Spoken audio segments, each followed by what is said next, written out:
I've spent nearly a century observing human folly, and if there's one thing I've learned, it's that most people spend their lives digging themselves into financial holes simply because they don't bother to map out their own minds. I'd like to sit down with you and explain, with my characteristic candor, why being intelligent isn't enough to make you rich or wise. I've seen men with stratospheric IQs ruined by character flaws that a primary school child could avoid with proper discipline. The question you should be asking yourself isn't how much money you want to make, but how many stupid mistakes you're willing to stop making, because I assure you, lasting success comes from avoiding the obvious, not from chasing the brilliant. Have you ever wondered why seemingly brilliant people make decisions that end in utter disaster? It's not a lack of data. It's something much deeper and more dangerous. It's the flawed architecture of our judgment. Most people believe that money is a game of math, graphs, and predictions about the future, but that's utter nonsense. Money is, in reality, a test of temperament and a constant battle against biological biases we've been carrying since we lived in caves. If you don't understand the invisible forces that push your hands toward the buy or sell button, you're doomed to be fuel for those of us who do. The most common mistake the average investor makes is believing they need to be a genius to succeed in the markets or in life. I tell you, it's far more profitable to be consistently not stupid than to try to be incredibly smart. We built an empire at Berkshire Hathaway simply by sitting back and waiting while others destroyed themselves chasing the next big thing. Envy, that sin that doesn't even feel good while you're committing it, is what drives the world today. If you can learn to see the success of others without feeling the irrational need to imitate it, you'll have already gained more than 90% of the population. Let's talk about simple psychological denial, which is perhaps the factor that dominates most disastrous decisions. When the truth is unpleasant enough, the human mind plays tricks to convince itself that it isn't really happening. I saw this with world-dominating companies like Kodak, whose leaders simply couldn't accept that their business model was evaporating before their very eyes. You do the same thing with your bad investments or bad habits. You cling to hope for something that's already dead because accepting the loss hurts too much. Rationality begins with accepting reality as it is, not as you wish it were. To navigate this chaos, I use what I call a framework of mental models. You can't truly know anything if you only recall isolated facts and try to regurgitate them. If the facts don't fit into a theoretical framework of cause and effect, you don't have wisdom, only useless data. Imagine your mind as a toolbox. If you only have a hammer, all problems will look like nails. You must learn the big ideas from the big disciplines, psychology, economics, physics, biology, and use them all together. Only when you combine these perspectives can you see Lollapalooza effects, where multiple forces act in the same direction to create explosive results. One of the most powerful models is that of incentives. Never ever think about anything else when you should be thinking about the power of incentives. People assume that professionals are honest by default, but most financial advisors are incentivized to sell you mediocre products that generate commissions for them, not for you to prosper.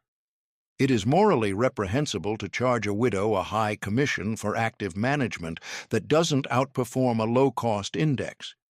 If you want to understand someone's behavior, don't listen to what they say. Look at how they are paid. If the reward system is poorly designed, the behavior will inevitably be disastrous. Another vital tool is investment. Mathematicians like Jacobi used to say, invest, always invest. Instead of asking yourself how you can succeed financially, first ask yourself, what guarantees utter failure? What would make you poor?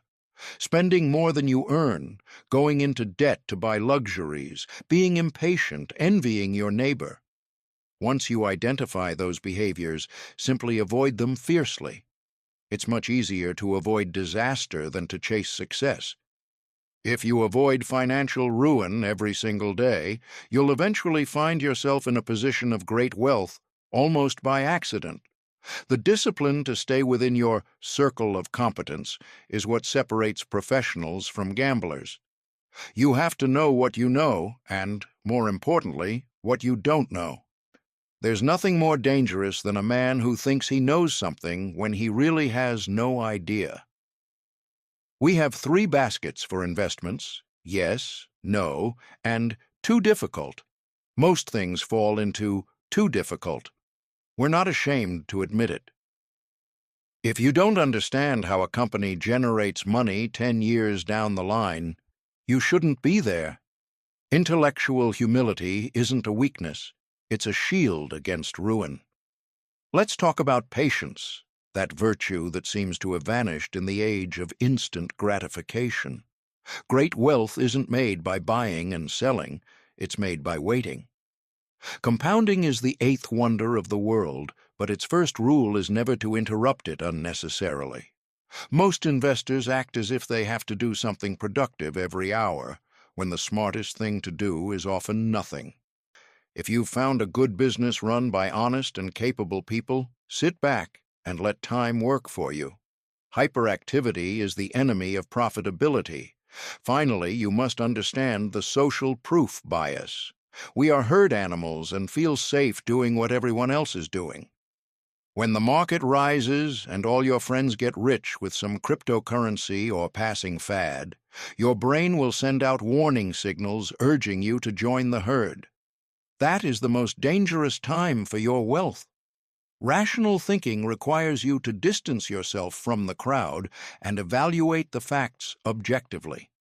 If you buy what everyone else is buying when everyone else is buying it, you will pay a price that guarantees mediocre returns or painful losses. Mental independence is the rarest and most valuable asset you can possess. To truly understand how the world works, and you must accept that most financial mistakes stem not from a lack of calculation skills, but from a mindset that prioritizes comfort over truth. I always say that if you can't defend the other side's argument better than they can defend themselves, you have no right to an opinion. Most investors become enamored with their own ideas and desperately seek confirmation, ignoring any warning signs. This confirmation bias is a form of self-inflicted madness. I've seen entire fortunes vanish because someone couldn't admit their initial thesis was wrong.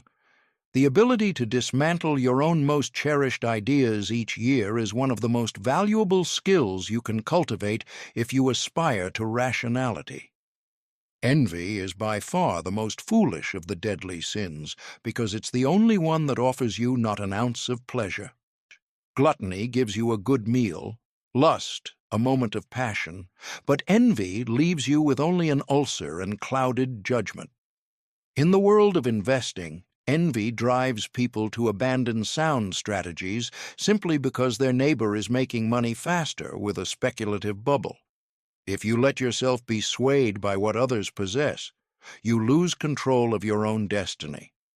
The key to happiness and financial success is a very simple rule: lower your expectations and avoid comparing yourself to others. If you live a simple life and remain rational, the results will come naturally without unnecessary anxiety. Let's talk about mental availability, that dirty trick our brain plays on us by giving more weight to information that's easy to remember or that we've recently seen in the news.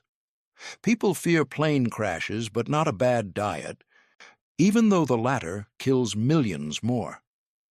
In business, this translates to overreacting to the day's headlines while ignoring long-term fundamental trends. If you want to be a successful investor, you must train yourself to tune out the noise and focus on what really moves the needle.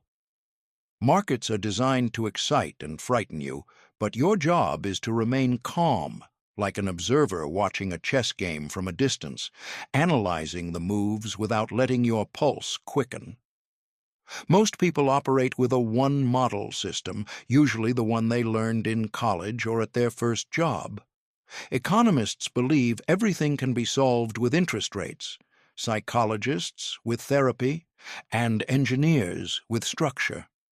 But the world isn't divided into academic departments. The world is a complex system of interactions. If you want to understand a company, you need to understand its microeconomics, but also the psychology of its consumers and the biology of its competition for resources. I call this worldly wisdom. It's the art of gathering the big ideas from all disciplines so that, when you're faced with a real-world problem, you have a 360-degree view. Without this multidisciplinary approach, you're walking through life like a one-legged man in a kicking contest. The concept of margin of safety is something I learned from my friend Ben Graham and have applied to every aspect of my life. You don't build a bridge that can support exactly 10 tons if you expect 10-ton trucks to cross it. You build it to support 30. In your finances, this means not living on the edge of your income and not buying assets whose value depends on everything going perfectly.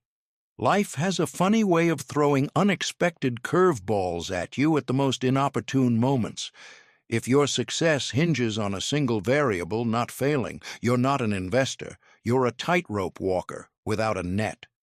The true investor seeks out situations where, even if they make a small mistake, the outcome is still acceptable. Survival is the foundation of wealth accumulation. The tendency toward over-optimism is another fascinating human failing.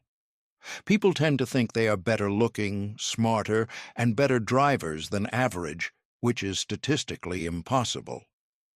In the realm of finance, this leads to absurd growth projections and blind faith in the future. I prefer to be a constructive pessimist. I expect the worst, but prepare to seize the opportunities that arise when others' optimism collapses. It's not about being bitter, but about being realistic. If you acknowledge your own limitations and the likelihood of things going wrong, you will make much more robust decisions. Overconfidence is a harbinger of bankruptcy, especially when mixed with borrowed money. Let's talk about leverage, or debt. There are 3 ways a smart person can go broke: alcohol, women, and leverage. Most people choose the third because it looks professional. Using debt to invest is like putting a nail in your steering wheel pointing straight at your heart. If the road is smooth, you'll go fast, but at the first bump, you're dead.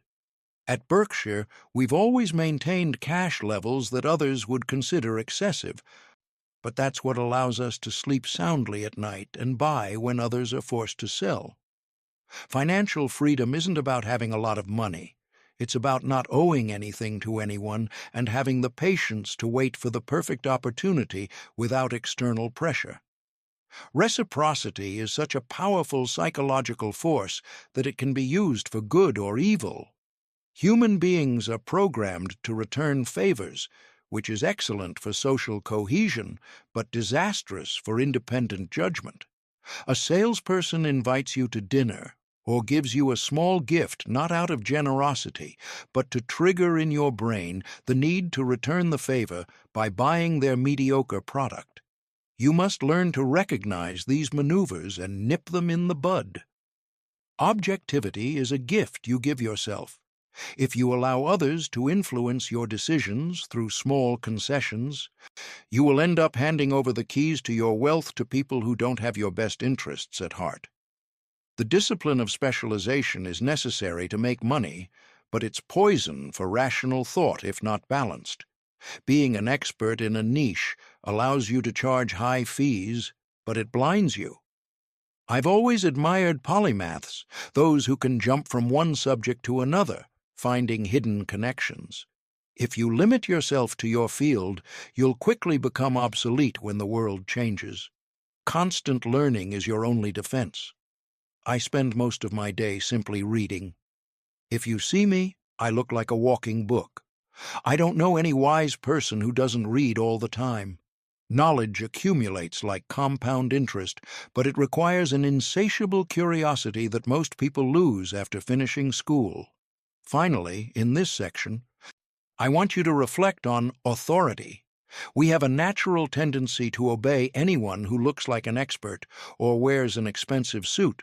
I've seen entire boards of directors approve disastrous acquisitions simply because an investment banker with a fancy PowerPoint presentation told them it was a good idea. You must learn to evaluate ideas on their own merits, not by who says them. Even I can be wrong, and often I am. True wisdom lies in filtering every piece of advice through your own framework of mental models. If something doesn't make logical sense, it doesn't matter how many degrees the person proposing it has. Discard it without hesitation. The concept of opportunity cost is something most people understand in theory but completely ignore in practice. In life and business, every time you say yes to something, you're saying no to everything else. If you buy a mediocre stock, you're giving up the chance to use that same money to buy an extraordinary company when it comes along. We don't compare investments against a theoretical risk model. We compare them against the best alternative available at the time. If you have a golden opportunity in front of you, anything else is a costly distraction. Learning to filter out the good to wait for the great is what allows you to focus your capital and energy on the few moments that will truly change your financial destiny. I must warn you about the danger of ideological consistency. The human brain prefers to hold a fixed opinion and maintain it forever, because changing one's mind requires an expenditure of energy that evolution has taught us to conserve. But in a world that changes so rapidly, blind consistency is a recipe for disaster. I always try to dismantle my own ideas. If a year goes by and you haven't discarded at least one of your deepest beliefs, you've lost a year of growth. The ability to admit you were wrong is not a sign of weakness. It's the greatest sign of intelligence there is.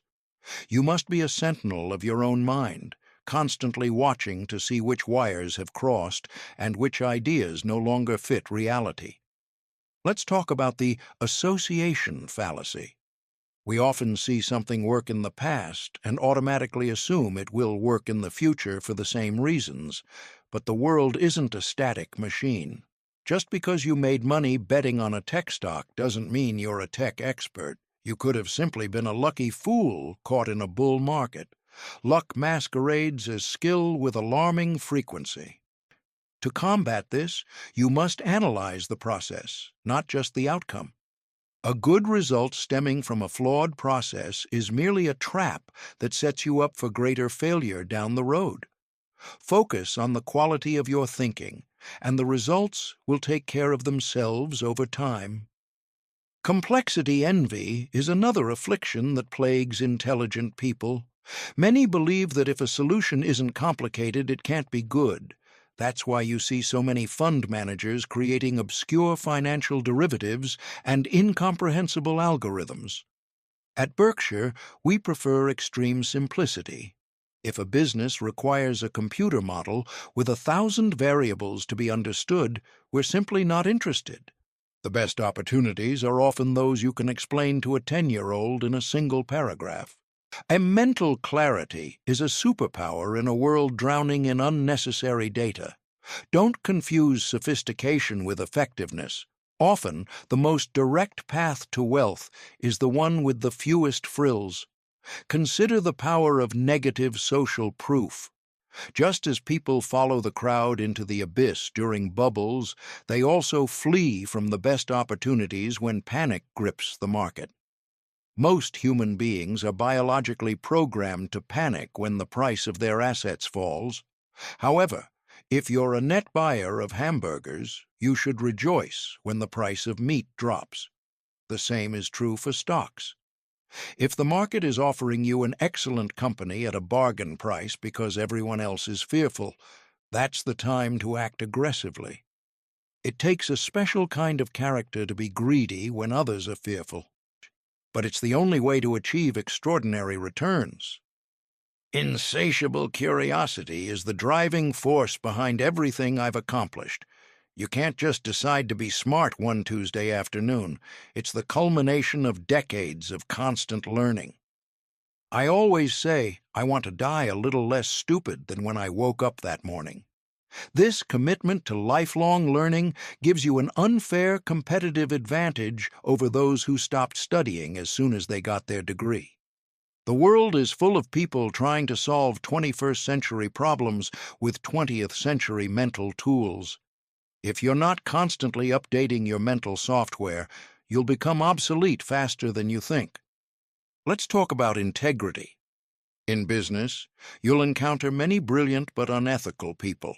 My advice is simple: avoid them at all costs. You can't make a good deal with a bad person. No matter how attractive the numbers are, if you can't trust the word of the person across the table, the risk of ruin is 100%. Reputation takes decades to build and only a second to destroy. I've seen highly capable men lose everything over an ethical shortcut that wasn't worth it. At the end of your life, all you truly own is your character and the trust you've inspired in others. The concept of critical mass, or scale advantage, is fundamental to understanding why some companies dominate and others fail. In many sectors, being the biggest gives you a cost advantage that no one can match. It's a positive feedback loop. You sell more because you're cheaper, and you're cheaper because you sell more. But scale also brings bureaucracy, which is the cancer of efficiency. As an investor, I look for companies that have the benefits of scale without the dead weight of corporate complacency. It's a rare combination, but when you find it, you've struck gold. Understanding these microeconomic dynamics is far more useful than trying to predict where GDP will go next quarter. Aggressive patience is a paradox that defines my investment style. We might go years without making a single significant purchase. We sit on a mountain of cash, waiting, while the rest of the world calls us old-fashioned or tells us we're missing out. But when the right opportunity comes along, when the price is low and the deal is excellent, we don't buy a little. We buy with everything we have. Most people do too many small, mediocre things. The secret is to do nothing most of the time, and then act with astonishing decisiveness when the odds are massively in your favor. Finally, in this section, I want you to think about self-pity. It's one of the most destructive emotions you can harbor. When something goes wrong, the human tendency is to blame the economy, the government, bad luck, or other people. Feeling like a victim is a form of mental paralysis. I've experienced personal tragedies and financial setbacks, but I've never allowed myself the luxury of feeling sorry for myself. Self-pity doesn't solve problems. It only clouds judgment and drains the energy needed for corrective action. Take full responsibility for your life and your decisions, even those influenced by external factors. That's the only foundation upon which a rational mind and a successful life can be built. The signaling theory is something you should pay close attention to in human behavior. Often, people spend money they don't have to buy things they don't need in order to impress people they don't even like. It's a form of collective madness. In my life, I've discovered that true wealth is what you don't see: the cars you didn't buy, the expensive watches you declined, and the ostentatious houses you avoided. By giving up immediate external validation, you buy something far more valuable: freedom and autonomy. If your happiness depends on others thinking you're successful, you've handed them control over your well-being. Financial rationality begins with silencing the ego and letting compound interest do the talking. Another mental model that has served me well is that of complex systems. The world isn't a straight line. It's a network of interactions where a small change in one place can have a catastrophic effect in another. That's why I'm wary of anyone who promises guaranteed results or magic formulas for success. In a complex system, resilience is paramount, not extreme optimization. If you optimize your life so that everything only works under perfect conditions, you'll break down at the first contact with reality. I prefer to be slightly less efficient today to be much more robust tomorrow. Long-term survival is the only objective that truly matters in the money game. I must emphasize the importance of avoiding resentment. It's like drinking poison and expecting your enemy to die. Resentment clouds your mind so much that it prevents you from seeing the opportunities right in front of you. I've seen people waste decades of their lives dwelling on past injustices, real or imagined, instead of building something new. If you want to be a good investor and a functioning human being, you must learn to move on. Life is too short to carry the dead weight of grudges. Clear your mental slate frequently so that logic and objectivity have room to operate. The debate between specialization versus polymathy is one that always resurfaces. While it's true that the market pays well for deep specialization, the risk is that you end up seeing the world through a very narrow lens. My approach has always been to be a generalist when it comes to big ideas and a specialist in applying logic. You don't need to know everything about everything, but you do need to understand the fundamental principles that govern reality. If you understand thermodynamics, evolution, and mass psychology, you'll be better equipped to analyze a software company than an MBA graduate who only knows how to read balance sheets. Multidisciplinary knowledge is the best defense against obsolescence. Let's talk about the death by 1,000 cuts of finance. It's not just major crises that ruin people, but small, unnecessary expenses and repeated bad decisions. A 2% commission here, a subscription you don't use there, and a lifestyle that expands to match every pay raise. These are the parasites that devour your freedom. Financial discipline isn't about being a miserly cheapskate, but about being an efficient manager of your resources. Every dollar you save today is an employee who will work for you for free for the rest of your life. Treat your capital with the respect it deserves. As we approach the end of our talk, I want to emphasize that worldly wisdom isn't just about accumulating assets, but about cultivating a character that can withstand both success and failure. Most people can't handle either. Success makes them arrogant, and failure makes them bitter. I've tried to maintain a steady equanimity. If you can look at a chart showing you've lost half your net worth and not feel like your world is collapsing, then you have the temperament for investing. If you can't, perhaps you should seek a more tranquil path. Character is destiny, especially in the financial markets. The quest for rationality is a never-ending project. It's not a state you arrive at, but a process you practice every day. It requires constant vigilance against your own instincts and a willingness to be unpopular. Often, being rational means being the only one in the room who isn't shouting with joy or terror. It's a lonely position, but immensely rewarding. Over time, you realize that the greatest satisfaction doesn't come from the balance in your bank account, but from the peace of mind that comes from knowing you're operating in harmony with reality, not at war with it. Life has taught me that the most important things are surprisingly simple, even if they aren't easy. Work hard, be honest, spend less than you earn, and keep learning. It sounds like old-fashioned advice, but it's the foundation of everything I've built. People search for esoteric secrets because simplicity seems boring to them. However, the competitive advantage lies precisely in doing the basics exceptionally well over a very long period of time. You don't need to jump over 2-meter hurdles. Look for 30-centimeter hurdles you can safely walk over. The accumulation of small advantages is what creates extraordinary results. Think about this. Time is the only resource you can't get back. You can earn more money, you can buy more companies, but you can't buy a single extra second. So don't waste your time on people you don't respect or on activities that don't nourish you. Use your financial freedom to surround yourself with beauty, knowledge, and people who challenge you to be better. Wealth that doesn't give you control over your time is just a more elegant form of slavery.